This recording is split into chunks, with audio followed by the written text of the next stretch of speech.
Michael Newman, Socialism, a very short introduction.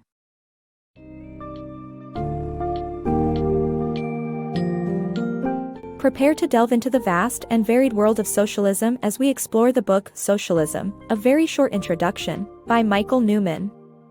Far from being limited to the USSR's Stalinism, socialism encompasses a wide range of ideologies and systems, such as Cuba's communism and Sweden's parliamentary social democracy. All forms of socialism, at their core, aim to create an egalitarian society. In this summary, we uncover the development of socialist ideology, its different incarnations, and how it has adapted to various social movements. Learn how socialism has fared in the global arena, pitted against capitalism and neoliberalism, and discover the key lessons for future socialist endeavors.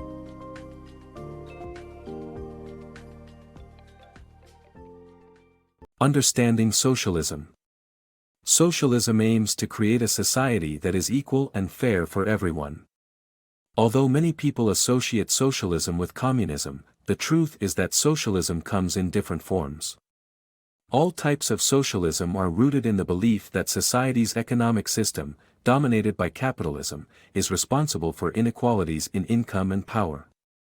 By removing the structural barriers of capitalism, socialists believe that everyone can prosper equally. Socialists also share the common idea that creating an egalitarian society requires the conscious efforts of people. Despite their differences, socialists of every stripe believe in human solidarity and cooperation. The birth of socialism. In the early 1800s, the Industrial Revolution brought about significant technological advancements and marked the birth of socialism. With the rise of factories and industries, people left cooperative rural communities and lived and worked in poorly designed cities.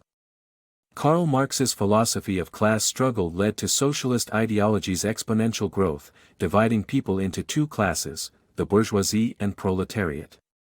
Capitalism exploited proletarian labor to make a profit by increasing surplus value, while the proletariat fought to decrease it by asking for higher wages. Marx believed this struggle would eventually bring about a more equal society and overthrow capitalism. Marx's theory of class struggle quickly spread throughout Europe and gave rise to socialist parties, but their approaches varied considerably by the end of the century. Two sides of socialism. Socialism divided into two camps, reformists and revolutionaries. This summary discusses the origins of social democracy and communism and how their differences led to a bitter ideological rivalry that lasted for decades.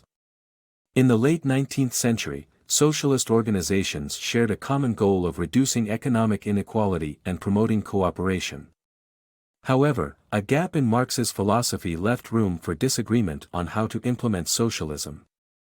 By the early 20th century, two main answers had emerged: reformism and revolution. Reformists believed that socialism could be achieved by democratic means within the existing capitalist system. Social democrats claimed that once socialist parties had won elections, they could use state power to implement reforms favorable to the proletariat. Meanwhile, revolutionaries believed that socialism could only be achieved through a vanguard party that inspires a revolutionary consciousness in the proletariat, leading to overthrowing the bourgeoisie. The 1917 Communist Revolution in Russia deepened the rift between social democrats and communists. Social democrats saw Lenin's authoritarian rule as antithetical to democratic socialism, while Lenin demanded that European socialist parties adopt his communist philosophy. This marked the beginning of a fierce ideological competition between social democracy and communism that lasted for decades. Sweden became the archetypal social democracy, where socialist parties won elections and implemented reforms like universal healthcare, free education, and worker protection laws. On the other hand, Cuba embodied the communist approach, where Fidel Castro led a vanguard party that violently overthrew the bourgeoisie and implemented a socialist system based on central planning. Both systems encountered obstacles and success, but ultimately, social democracy prevailed as communism failed to deliver on its promises. In summary, the divide between reformists and revolutionaries in socialism led to the emergence of social democracy and communism. The ideological competition between these two camps spanned decades and shaped the development of socialism from the early 20th century to today. The Swedish Experiment. In the early 1900s, socialism was dwindling, and totalitarianism was emerging as a powerful force. However, Sweden bucked the trend by electing the Social Democratic Party, SAP, into government, which led the country for most of the century. The party upheld the doctrine of Folkemmet, which aimed to protect citizens from economic exploitation and achieve social equality.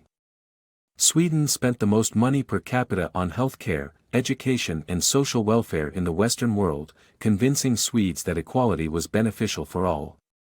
Rather than nationalizing business, the SAP created strong labor laws, which gave workers the power to bargain with private business owners, increasing wages for the bottom-tier earners and limiting the earnings of high earners. While external pressures like economic globalization and EU regulations led to cutbacks in public expenditure and higher unemployment rates, Sweden still boasts some of the most positive social indicators in the world, proving that Scandinavian social democracy is doing something right. Cuban Socialism. In 1959, Fidel Castro led a revolution to overthrow US-backed dictator Fulgencio Batista and implemented a distinct Cuban form of socialism called humanism. Despite facing a US embargo, Cuba made significant strides in areas such as women's equality, healthcare, and education, with a literacy rate of 96.4%. However, the dissolution of the USSR and the decline of the global communist trade network led to an economic crisis incomparable to any other experienced by a 20th-century nation in peacetime. This resulted in increased political repression and imprisonment of anyone seen as cooperating with the United States. Although Cuban communism survives to the present day, its future is uncertain. Socialism's encounters with feminism and environmentalism. The inclusion of feminist and green politics in socialism has brought significant benefits. However, it also created disruptions that resulted in fragmentation of socialist movements.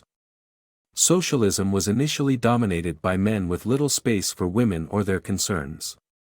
The first wave of feminism in the 1960s brought grassroots activists to effect change in the socialist organizations which ultimately challenged socialist orthodoxy. Similarly, Green socialists were fringe campaigners against specific issues such as anti-nuclear policies for decades.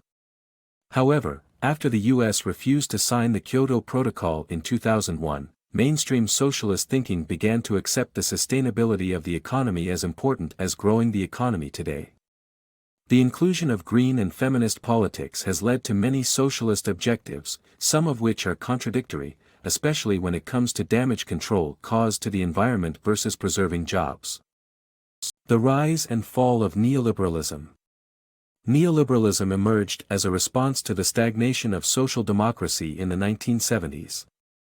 It advocates for the deregulation of markets, privatization, and austerity. With the political promotion of neoliberalist policies, people began to believe that society should be freed from excessive taxation and regulation.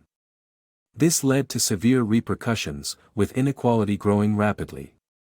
To fight back, socialists must reflect on past experiments and establish democracy at all levels. They must also develop feasible, sustainable economic strategies and address the scope and internationalism of socialism. The importance of socialism will remain until capitalism solves the multitude of issues it causes.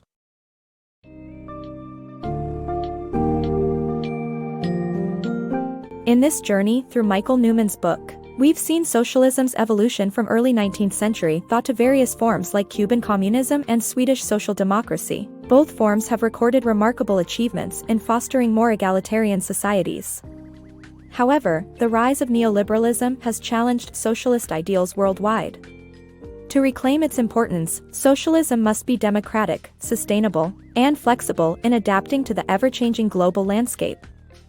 The challenges posed by capitalist shortcomings will continue to spur socialism, proving its enduring relevance in the quest for a more equal society.